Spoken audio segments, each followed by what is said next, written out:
All right. Hey everybody, this is Charles Morgan from Comic Week. I'm with Norman. We're at Alpha Comics in Richmond for this June 19th, 2019 new comic book day. Before we get started, I'd like all of you to get your hand, reach in your pocket, pull your wallet out, and throw all your money at the screen, because this is like the week of the month where you're going to be buying a whole bunch of comic books. Yeah. And we had to winnow down what we're going to talk about tonight, because otherwise we'd be here all night. But we still have probably a good 20 comic books to run through, so we're going to get into them. Okay, so first, Uncanny X-Men. A lot of you know Powers of X, House of X are coming up. Will there be things in this that carry over? Seems like there might be. It might not necessarily be full continuity, but like concept going forward. This deals a lot with, well, a lot of different storylines we've had in the past with, you know, the future of the X gene and what's going on. And you can see right here, we've got a little turmoil in a syringe here, so that might be a hint as to what could be going on with that. Yeah, we have Batman number 73. Of course, you know, we got one more year left of the King run. This is the 4th issue of The Fall of the Fallen, where Thomas Wayne's taking Bruce Wayne on a journey. You know, they have a very complicated relationship as told in this story. We're flipping through some pages, and it gets pretty grim, pretty dark. But is Thomas trying to save Bruce, or is this yet more mental anguish and torture for DC's most beat up and tortured hero? Captain Schadenfreude? Yes. Yeah. Also, more Marvel's Annotated. Marvel's, as most of you may know, different look at superheroes, a look kind of from the ground up, what it would be like to live in one of their worlds. The annotated version gives you a lot of annotations and more context. This is kind of like an Easter egg guide almost, and a context guide for a lot of what you're reading in Marvel's. Also, one of my favorite covers, all of our favorite covers this week. It's just... yeah, it's one of the really cool. Super cool. Yeah, this is your comic book collector's comic book here. I mean, you could just be notionally interested in like the Marvel superhero universe and get a lot of comic book history out of this, a lot of like celebration of art, and yeah, I'm definitely picking that up. I don't know if I'll be lucky enough to get that variant cover. They're kind of scarce. I don't know that you will. Yep. Yeah. So, yeah. Excellence. I reviewed Excellence number 1. Book with a lot of great promise, very tight storytelling, not overwrought or anything. The art, similarly, is just very present, there's a menace to the world, but there's a solidness to everything. It's not coming out of left field at you. You don't have to feel like you're relying on your knowledge of all these other tropes from other things that are similar. They're very much telling their own story in here. I'm excited to see what happens in issue 2 and if it lives up to the promise of issue 1 and continues. Well, issue 1 sold out, went to a second printing. Do you think that was speculators wanting the next big number 1 from Skybound, or do you think that this was a organic, appreciate the story kind of follow? I think it was both. I think it was a lot of people who saw the latter, and that it was a lot of appreciation out there in the actual fandom, and that predicated the former, which was people going to buy it out because they know that it's going to be popular just by dint of its merit. Yeah, this is obviously a very sort of a symbolic cover. I don't think it takes much imagination to see where it's going with that. There's also a cool variant cover to that, so you might want to, you know, depending on what you like, you know, there's that. I don't know, maybe my favorite comic, maybe one of my 2 or 3 favorite comics, probably my favorite comic is Pearl by Bendis and Gaydos. This is issue number 10 in the story. It's originally intended to be a 6-issue miniseries. It was popular enough to get extended to 12-issue maxi series, and the news is that this is going to be adapted to the big screen. So, and that happened very early on in the process, the creative process. Of course, if you read Pearl, you know that every issue is sort of a miniature movie. Gaydos' art is genre bending. This is not a comic book as you normally see it, and as much credit goes to the colorist, I think, in this comic, because Gaydos draws these photorealistic scenes, and then the colorist comes in and just gives life to the story. Of course, I love Pearl Tanaka. She's one of my favorite heroines, and early on in the series, you know, she had a choice. Does she want to be a tattoo artist, or does she want to be part of the Yakuza? And this cover here, which is pretty sweet, shows a gun in front of her, so it looks like her choice has been made up. So we will see how this goes. Little Bird Chapter 4. So I love Little Bird. The art is very evocative of some of the stuff that I love from the late 80s and 90s. It's got a little bit of that Aeon Flux feel to me. The last issue was a little confusing. There was a lot of stuff going on that came from the previous narrative that is building what has happened and putting more knowledge in the characters' heads, so there's more knowledge in the readers' heads, but it was a little confusing. This issue has a lot of promise to it. It's the penultimate issue in the series. We got one more after this. I still have a lot of faith in it because it has been that good, and any point where I've been a little confused later has revealed itself to be, well, there's a very good reason I was very confused at that point. It's just very good storytelling. You know, it's interesting. Sometimes we differ in our opinions. I found Little Bird really hard to get into. I read the first issue, and I found it. The world building was like very violent. I'm not really against violent comics, No. I'm not really squeamish or anything, but I found it to be really, really like in your face about it, and I wasn't exactly sure how that fit in. You've read the first 3 issues, and you probably have a deeper appreciation. But if you at home read this comic and you kind of have an opinion of what's going on with it, share it with me and tell me what I'm missing with it, because this is a title that just never really connected for me.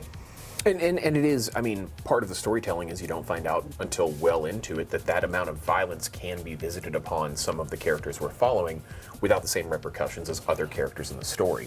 It needs to be overblown, it needs to be over the top, but until really the 3rd issue and kind of the end of the 2nd, you had no idea that that's what was going on. It was just these people kind of miraculously being unscathed in the middle of Gorefest 2019. Right. So Vertigo is still kicking as far as we know, and here's issue 8 of American Carnage. As the story, obviously, Rick is trying to infiltrate a sort of a white supremacist organization.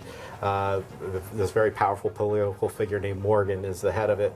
And his daughter has now sent Rick on a bunch of side missions for her own benefit.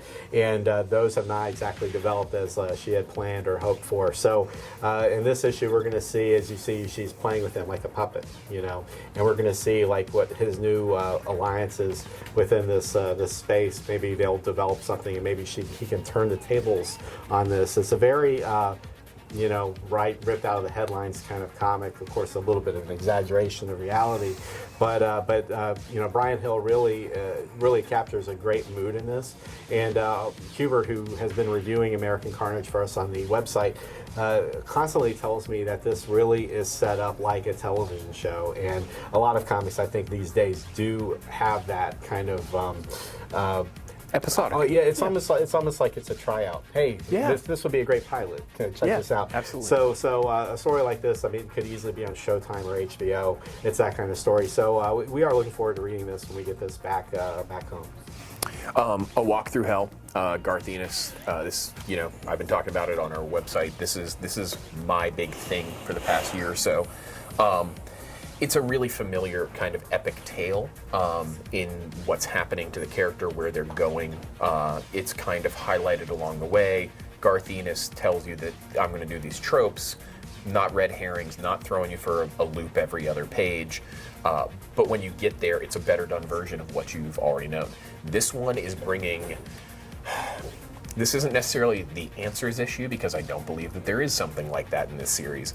But as near as we're going to have, this is going to elucidate a lot of why certain characters have had certain things, certain traumas happen to them, or what they've brought into the warehouse or the space or the whatever. Right. This is a sort of an earned scarce comic book. Yes. And it's funny with this cover, I think it was a couple weeks ago we had Road of Bones that came out. This cover is the Bones of Bones cover. Yep. So that's all that's going on there. Yeah.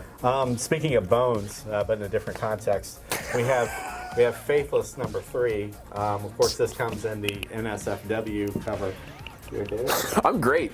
Right. So Fantastic. I've had a chance to read this already, and basically this again, my first experience with this, I didn't like the first issue. I didn't find the characters relatable. Second issue, I was like, I kind of get it now. And I've read this third issue. Third issue is great. So, Brian Azzarello, my apologies to you if I trash you on Twitter. You actually are bringing the heat on this, and I think you're going to probably want to get all 3 covers. Actually, there's 3 covers of this week. There's the Paul Pope cover, which is this one. There's a variant, and then there's the one that you're going to be ashamed of checking out with. So that's in a bag. So I'll look forward to getting that. And Jeff Lemire's Gideon Falls has been a series I've enjoyed from the beginning. I got in this later than most people. I got the 2 trades, right. And then I read those in one sitting, and then I got to the more recent issues. The trades, it's weird. weird. The way that he paced the story, the two trades are like your conventional psychological, like kind of gothic horror, and then you get to the more recent issues after the trades, and it's like topsy-turvy. It's like basically you're in through the looking glass now. It's like multiple dimensions and demonic powers, and up is down and right is left. Just as you got comfortable. Just as you got comfortable. So this is made for television again, or a film. So I'm definitely going to look forward to this. This is a variant cover, which actually I like more because I like the image of the horse, the demon guy on the horse. Yeah. So this is something you definitely want to check out. You know, Lemire, I don't know if he's written a bad story like in the last couple of years. I mean, he's pretty much one of those guys you go to for like auteur level creative. Well, nothing that isn't lying in his trash can. Yeah, nothing is. Well, that's true. So speaking of auteurs, we got this. Frank Miller and John Romita Jr. Coming back together. They've done a lot of different things together over the years. Some stuff with Marvel, some stuff back in DC. This is Superman Year One. It's part of the Black Label series. Right. You might notice that the format matches the Batman Damned that you guys have seen already. I can tell you that there is no first appearance of anything genital in this one. It's too bad. It is too bad. It's just way too bad. Well, see, there was a first appearance of Superman's genitals in the Christopher Reeve movie. There was? That's right. Yeah, there was.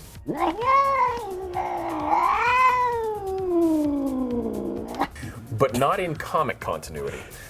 Superman Year One, we're looking back at the origins of Superman. It's a retelling. So the art is going to be very much back to basics, and there's no one better to do something like that. The writing, similarly, Frank Miller's the one who reinvented how we look at some of the heroes in the 80s, especially Batman. A Turn at the Helm of Superman is not going to go amiss. This is a very interesting book to a lot of people, if nothing else.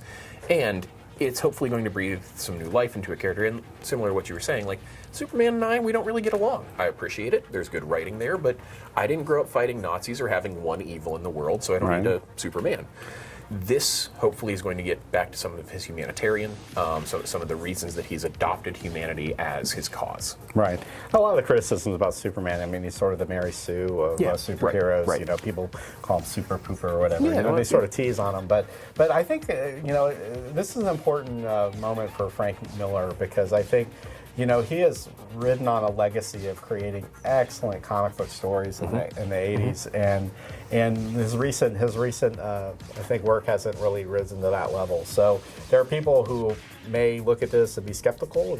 You've earned that right. But the DC Black Label series, I think if that's going to be something that DC relies on, it's going to have to tell great stories. And so really, I think the pressure's on for this. I wasn't necessarily that taken away by the Last Night on Earth. That's another Black Series thing. So we'll see. I'm definitely buying it, and you're going to read it. And similar to what you said about Vertigo and DC and Vertigon maybe now, right? We need to see what happens in Black Label coming up. We need to see if some of the things that have been canceled or delayed or censored come back in their full form or not. And I think that it is really a leaning within DC itself. I mean, writing adult versions of superhero comics is sort of a risky business. I mean, Marvel tried to do this in the early 2000s. Mix and other series were for mature readers. And sometimes, the audience expectation for a superhero comic is you kind of want to feel good. I mean, that's why you want a superhero. You want someone to tip the scales in your favor. You don't kind of want to be anguished and traumatized. So it is a sort of it's a tightrope. It's a fantasy. Right. It doesn't have to be wish fulfillment, but it should not leave you broken and crying on the floor. Right. Unless that's what it's trying to do. Right. Yeah, exactly. All right, number ones. Remember I told you you're going to be spending a lot of money? Well, here's an important title. Usagi Yojimbo, new number one for Usagi Yojimbo, new story in the rabbit's life, the Ronin rabbit. Those of you who know. Those of you who don't, there's really no bad jumping on point for Usagi Yojimbo, but this is a new jumping on point. And it's in color. Okay. We also, let's read them through what we got here. Warlord of Mars attacks. So, Mars attacks. If you're a fan of Jack Black's first on-screen role. Trout, number one. The Hollowest Knock. Dark Horse Comics, new number one. It's going to be a 4-issue series. Good if you like fish. Psy Lords from Valiant. They've been promoting this really hard in the back of a lot of the other books. They've had some, sneak peeks of this comic. It looks interesting. It looks like it's going to be moving a lot of their universe around. The no ones. Cave Publications came onto the scene. Cave Pictures Publications came onto the scene last year, pretty quietly, but they've got a bunch of great things going on. They are all kind of spiritualism or spiritually involved. Some Christianity, some other monotheists, some polytheists, to a degree. It's very interesting writing, and it's very lifting writing. Even when they're heavy, dour stories, it is something that can kind of cleanse your palate from a walk through hell, road of bones, bones, bones all the day long. Yeah, if your local comic book shop doesn't get these indie comics, tell them it's okay. They should order a few. Yeah. Scout Comics, Crucified #1. I don't know anything about this one in particular, but Scout Comics I trust. I usually come back to them after even the #1, so this is another one I'm looking forward to. Well, that Key Comic app puts us on their list for this week, and I think just from a controversial situation, it's supposed to be like the return of Jesus Christ. So we know what happened when Vertigo tried to do that. So I mean, this could be the kind of title where it gets famous for the wrong reasons, but we'll see. It could be. The story It has could to be. carry itself. Black Box Comics Militia. Yeah, it's about militias. And what do we got here? Lab Raider, again, Black Mass. Free the animal, burn the system. If you're a fan of the message, you're probably going to be a fan of how they do it. It's Black Mask. If you're familiar with Black Mask, you know that they are not going to really pull punches within their comic. And something like Lab Raider is going to probably be some pretty triggery material for some other people and a big fist pump into the air for others. Right. We spent $100 yet?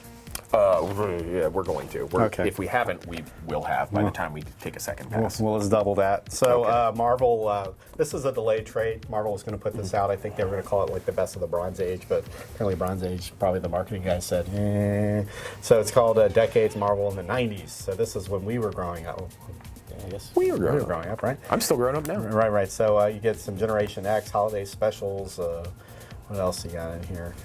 Wolverine #48. So yeah, there's like stories remastered, better.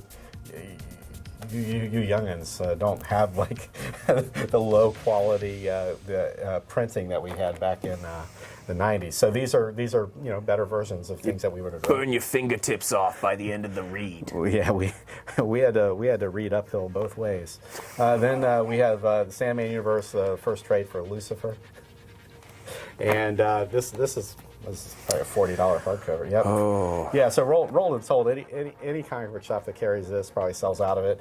This is volume 1. So this is a collection of their magazines in the prestige format, hardback. So if you're into D&D or that kind of game, this not only is a good magazine to kind of make you a better player, but also gives your GM some ideas of. Well, and you said it right there, magazine.